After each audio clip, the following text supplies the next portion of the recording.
Hi, and welcome to the Gospel Online. In this video, we're going to be thinking about whether the Gospels misquote Jesus.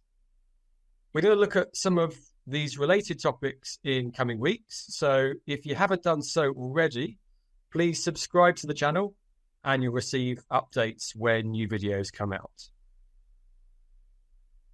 Now, if we want to know about Jesus Christ, we need reliable sources of information.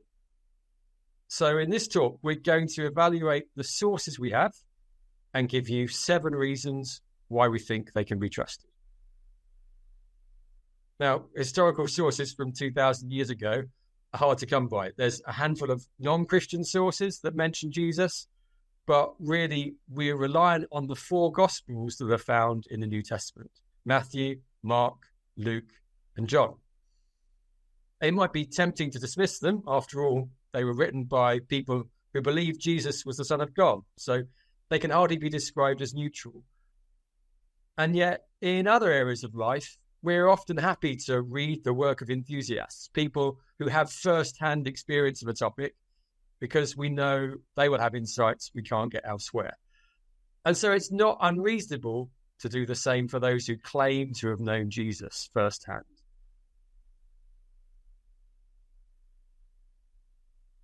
Sometimes it's claimed that the Gospels we have today have been substantially altered by the process of transcription and translation. But actually, they were written in Greek. We have the Greek text today, and if you're reading a Gospel in English, it will have been translated directly from that Greek text. And we can be pretty sure that the text we have today is substantially the same as the original. There's enough manuscript evidence, some of which is pretty early, for us to have confidence that any variations that have arisen are minor. Now, that's all very well, but what if the Gospels weren't actually written until a long time after Jesus lived? Well, again, there's a great deal of scholarly consensus that at the least some of the Gospels were written while Jesus' first disciples were still alive. And by scholarly consensus, we're not talking about Christian scholars, who again might be a bit biased, but for example, the agnostic scholar Barter Evan, who says that Matthew was written around 80 to 85, Mark 65 to 70, Luke 80 to 85, and John the year 95. Why is that important? Well, it opens the possibility of the Gospels being written by people who knew Jesus personally, or at least were able to speak to other people who knew Jesus. And that also means that if the Gospel writers included information that was incorrect, it could have easily been refuted by people at the time.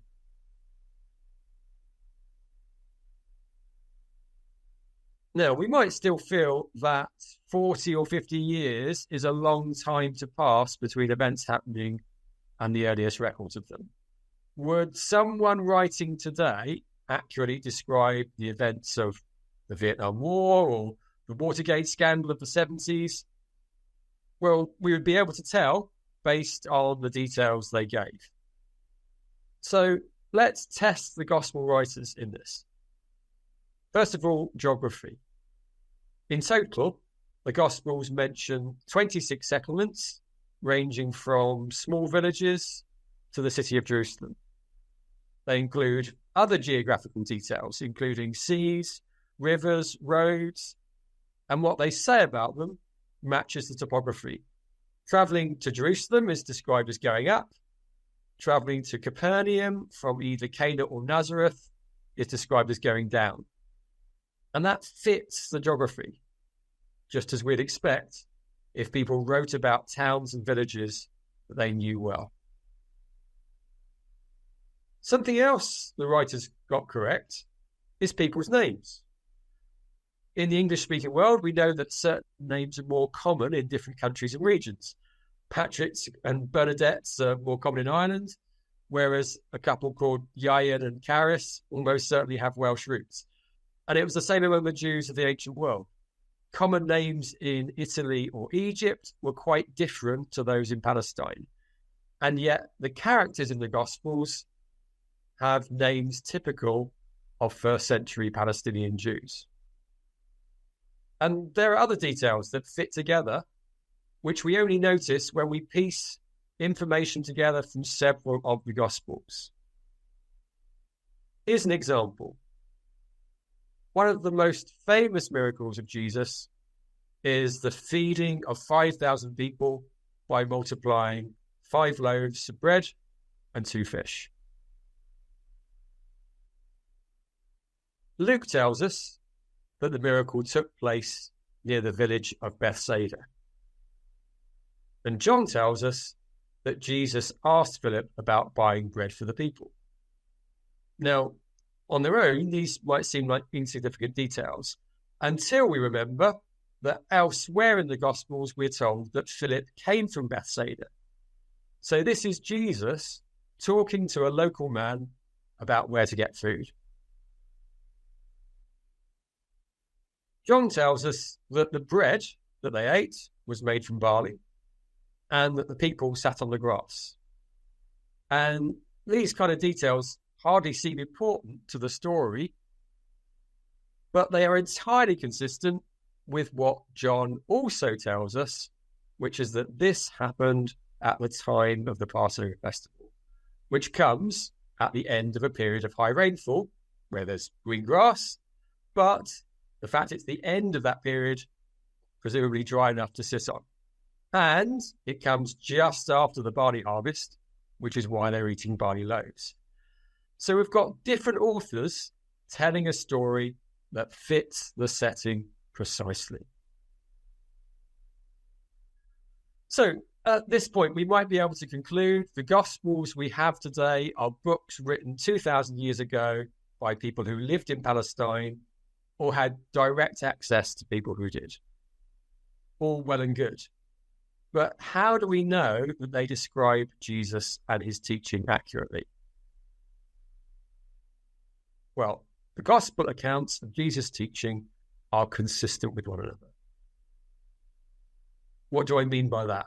Well, firstly, the Gospel records agree with one another about what Jesus said and did. We don't find Jesus saying one thing in Matthew and then something completely opposite in Luke, notwithstanding the fact that different Gospels focus on different aspects of Jesus' teaching. But more importantly, across all 4 Gospels, a consistent picture of what Jesus taught emerges, not only in content, but also in the structures used. That's not something we'd expect if these were a set of fictional stories cobbled together from different authors or teachers. Let me give you an example. The parables of Jesus. These are short, pithy stories with a message, and they're a particular feature of Jesus' teaching. They work as standalone stories, but there are also connections and parallels between them. Similar opening or closing phrases, repeated imagery or themes, a feature whereby there are male and female pairs of characters, and back-to-back stories which refer to and complement one another. So this is all evidence of a common mind, that these stories were created by one person.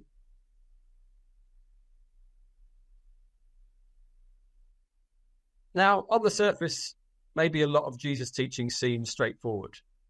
After all, it's formed the basis of many a Sunday school lesson or school assembly. But let's not be blind to the masterful way these stories and these teachings are constructed. These aren't a bunch of half-remembered folk tales. They're complex. Think, for example, of the parable of the lost sons, which is found in Luke chapter 15. It's the story of 2 brothers and their relationship with their father. One of them leaves his father's house to go into the world, but eventually returns. The other stays at home, but apparently harbours a growing resentment towards his father.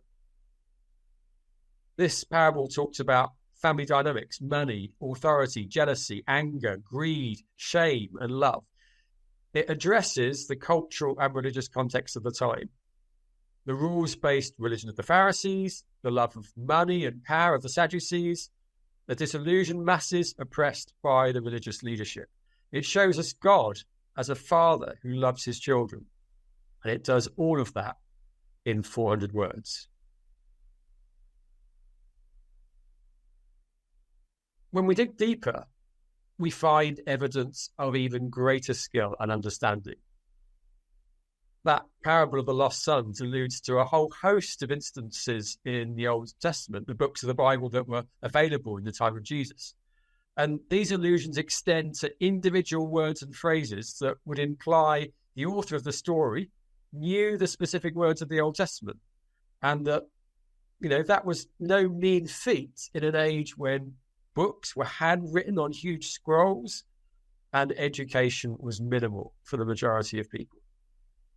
But this teacher in the Gospels is able to take the stories of Esau and Jacob, of Laban and Jacob, of Judah and Joseph, the story of Abraham, the story of Cain and Abel. He's able to take the themes and language and weave them into a parable that would take just a few minutes to recite. And this doesn't just happen in one parable. It's a feature of Jesus' teaching in the Gospels. This isn't something you could fake. Whether or not we trust the fact the Gospel writers attribute them to Jesus, it's pretty inescapable that whoever the author of these stories was, he was a skilled teacher and a storyteller who knew the Old Testament inside out. Now, not only did this teacher know the Old Testament, he also knew the religious culture of the time and place that the Gospels are set in. For example, Jesus wasn't the only person at the time to speak in parables. The fact that he's using them alludes to what was happening around him. The rabbis, the Jewish religious leaders in Palestine, also use parables, and they have parallels with those of Jesus. Some of the themes and imagery overlap, but the teacher in the Gospels, Jesus, takes things to a whole new level. Likewise with the scribes, the people whose job it was to write out the Old Testament scriptures. In the Jewish world, this was a very prestigious job requiring extensive training. Carefully copying of the text by hand would lead to a deep familiarity with the text. And Jesus shows intimate knowledge of this process by alluding to specific words and phrases in the Old Testament, which would only really be picked up by the scribes that knew things at that level of detail. And the Gospel writers point us towards that. They often state that the scribes and religious leaders were in Jesus' audience. And when we look at what we know of those people, we can see how precisely Jesus' teaching is crafted to target that audience. So let's put this all together. We've got 4 Gospels written by 4 different people and at different times. They present a consistent picture of Jesus and an accurate account of time and place that they describe. And they record the teaching of an individual who was incredibly familiar with the Old Testament scriptures and also with the details of the religious environment of the time and place the Gospels are set in, despite apparently not being part of the religious establishment. So these Gospels and the teaching that they contain have the hallmark of authenticity, of being real records of the real teaching of a real man, an amazing teacher that the Gospels call Jesus of Nazareth. Now, we've just scratched the surface, and there's lots of information out there on the things we've covered. I'd particularly recommend 2 books by the Christian scholar Peter Williams, Can We Trust the Gospels? And The Surprising Genius of Jesus. These make the case for the Gospels being authentic historical accounts of Jesus and his teaching, and lots of what we've talked about in this video is explained in those books with much more evidence and detail. And there's lots more to learn about the Gospels. Feel free to post questions in the comments below or check out other videos on our channel for more information. Thanks for watching, and don't forget to subscribe to receive updates about future videos.